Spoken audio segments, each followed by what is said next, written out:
Ideal گھٹیا بھی ہو سکتا ہے، بڑھیا بھی ہو سکتا ہے، ادنا بھی ہو سکتا ہے، اعلیٰ بھی ہو سکتا ہے، نیچے کا بھی ہو سکتا ہے، اوپر کا بھی ہو سکتا ہے۔ مثلا سب سے گھٹیا آئیڈیل کیا ہے؟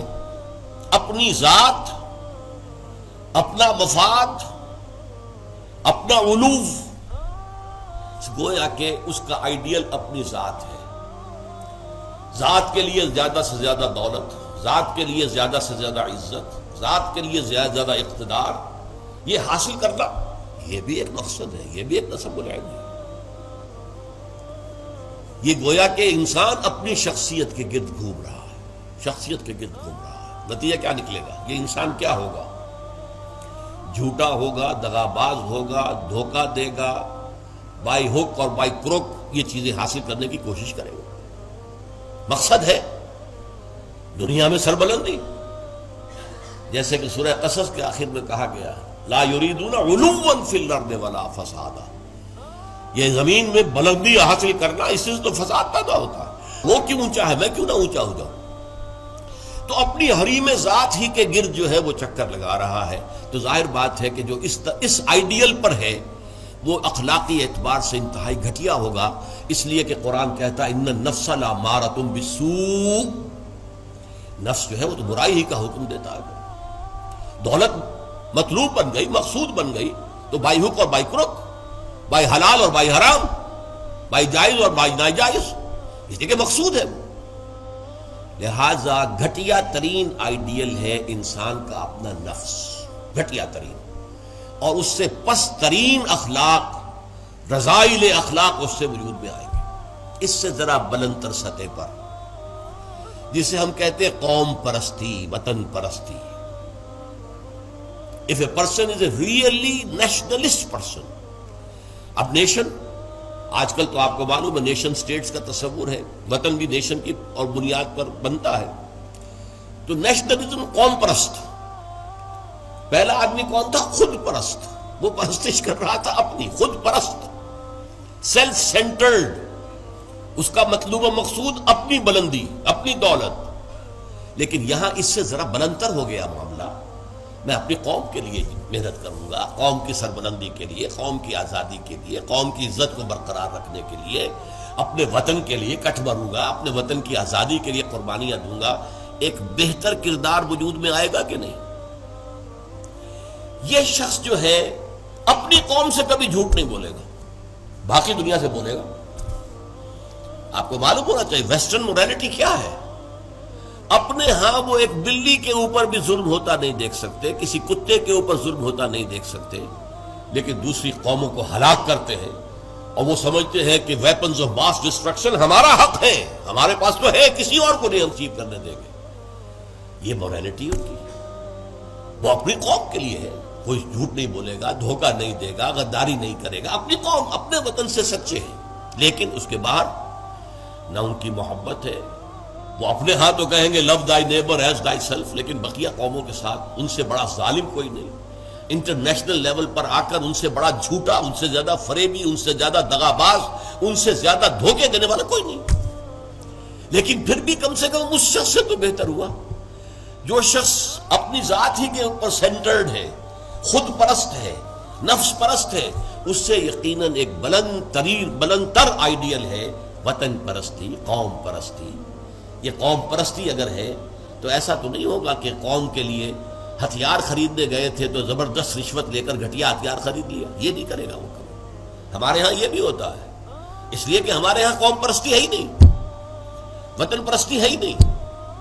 اس حوالے سے اب حالانکہ آپ کو معلوم ہے کہ ہتھیار جو ہے زندگی اور موت کا مسئلہ ہے، جب جنگ ہو رہی ہے اور کریٹ کھولا گیا، معلوم ہوا یہ تو استعمال کے قابل ہی نہیں ہے یہ ہتھیار جو ہے، کیا ہوگا اس وقت؟ عین موقع پر محاذ میں وہ کھولا گیا ہے باکس، اور معلوم ہوا کہ یہاں تو کچھ اور رکھا ہوا۔ لیکن لوگ ہیں جو رشوتوں کے لیے، کک بیکس کے لیے، جو بھی وہ ان کے کمیشنز ہیں، وہ گھٹیا مال لیتے ہیں، دومی مال جسے آپ کہتے ہیں۔ تو وطن پرستی یا قوم پرستی ایک نسبتاً ہائر آئیڈیل ہے، اس سے اوپر ایک اور ہے۔ یہ جو حضرات تھوڑا بہت بھی فلسفے سے شغف رکھتے ہیں ان کو معلوم ہے ہیومنزم، انسان دوستی۔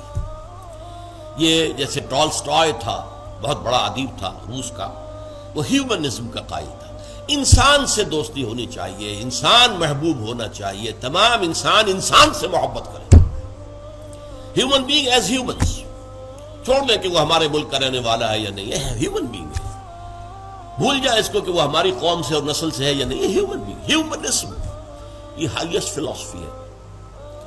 لیکن آپ جو سوچ لیجئے کہ اول تو یہ کہ اس تک پہنچنا بڑا مشکل، اپنی قومیتوں کے حدود سے، وطنیتوں کے حدود سے، اپنے ذاتی مقاصد اور ذاتی جو بھی مفادات ہیں ان سے بلندتر ہو کر واقعتاً ہیومنسٹ ہونا آسان کام نہیں ہے، لیکن ہیومنسٹ جو ہے اس کے اندر بھی انسان کی محبت تو آ جائے گی، انسان مطلوب ہو جائے گا اس کا، اور اس اعتبار سے وہ قوم پرست اور وطن پرست سے برتر ایک شخصیت ہوگی، لیکن باقی کائنات، حیوانات، اس کے اندر اس کے لیے تو کوئی محبت اس کے اندر نہیں ہوگی، اس کے لیے کوئی شفقت نہیں ہوگی۔ ہیومنزم ہیومن بینگز کے لیے اس سے اوپر ایک اور ہے، اور وہ ہے کسی نظریے پر انسان کی نگاہ جم جائے، نظریہ کہ انسان کی فلاح کمیونزم میں ہے، ظلم کا خاتمہ کمیونزم میں ہوگا، لہذا اس کمیونزم کے لیے، اس کو فروغ کے لیے، اس کو عام کرنے کے لیے، اس کے پھیلانے کے لیے، لوگوں کو قائل کرنے کے لیے تن من دھن لگا رہے ہیں۔ پھر جن لوگوں نے مان لیا ہے انہیں آرگنائز کر رہے ہیں، سیلز بن رہے ہیں، پھر ایک جد و جہد ہو رہی ہے، کشمکش ہو رہی ہے، زہر کے خلاف جد و جہد ہو رہی ہے، جانے دے رہے ہیں، فائرنگ اسکواڈز کے سامنے کھڑے ہو کر سینہ کھول کر گولیاں کھا رہے ہیں۔ یہ سب کیا ہے؟ ایک تصور کے حسن مبہم پر ساری ہستی لٹائی جاتی ہے، ایک تصور ہے، ایک آئیڈیل ہے، کمیونزم جو ہے ایک آئیڈیل ہے، ایک آئیڈیالوجی ہے، اس آئیڈیالوجی کو اپنا آئیڈیل بنا کر اور پھر جد و جہد اور محنت اور قربانیاں اور اثار سب کچھ۔ اب ایک ہی چھلانگ ہے، خدا پرستی، ہائیسٹ آئیڈیل، یہ ہے جس کو کہ علامہ اقبال نے کہا ہے، در دشت جنون من جبریل زبو سید یزداب کمنداور، اے ہمت مردانہ، اے ہمت مردانہ، کمند ڈالو اللہ پر۔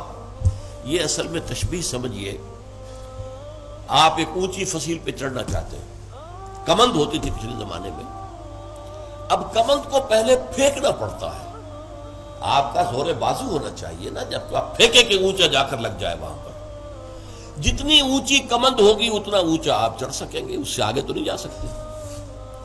کمندی کہیں درمیان میں اٹک گئی ہے تو درمیان میں آپ بھی اٹکے رہ جائیں گے، ٹاپ پر تو آپ نہیں جا سکتے جب تک کہ وہ کمند جو ہے ٹاپ پر نہ لگے جا کر۔ تو یوں سمجھیے کہ پہلے انسان کو اپنے ذہن سے، اپنے فکر سے، اپنی سوچ سے اپنا آئیڈیل معین کرنا ہوتا ہے۔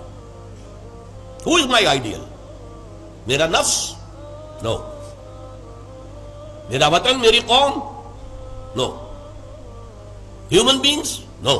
اللہ، ہی از مائی آئیڈیل۔ اس کی محبت، اس کے ساتھ خلوص و اخلاص، اس کے لیے جد و جہد۔ اب آپ دیکھیے، کمیونسٹ کے لیے محبت ہوگی، مزدور کے لیے محبت ہوگی اس کے اندر، سرمایہ دار کے لیے نہیں ہوگی، سرمایہ دار تو دشمن ہے، اس کا تو پیٹ پھاڑیں گے ہم، لہذا وہ محبت اس کی پوری یونیورسل نہیں ہو سکتی۔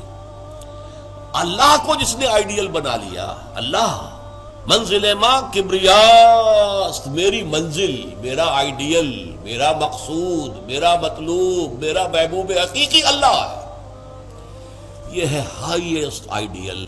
اور جو شخص اللہ کو اپنا آئیڈیل بنا لے، اپنا مقصود بنا لے، اپنا مطلوب بنا لے، اپنا محبوب بنا لے، وہ در حقیقت بلند ترین کردار ہوگا، اور اس کی مکمل مثال محمد الرسول اللہ صلی اللہ علیہ وسلم کی شخصیت ہے۔ محبوب حقیقی اللہ کے سوا کوئی نہ رہے۔ نصب العین وہی ہوتا ہے جہاں پہ نگاہ جمی ہوئی ہے، اگرچہ اس کے لیے جو محنت کر رہے ہیں وقتی طور پر آپ کا کوئی اور ہدف ہو سکتا ہے، جیسے ہم کہتے ہیں کہ اصل نصب العین تھا اسلام کو دنیا میں غالب کرنے کی جد و جہد، اس کے لیے پہلا نصب العین بن گیا پاکستان کا حصول۔ یہ دوسری بات ہے کہ ہم پاکستان کو حاصل کرنے کے بعد بھول گئے کہ کس لیے ہم نے حاصل کیا تھا، اور اسی لیے ذلیل و خوار ہے۔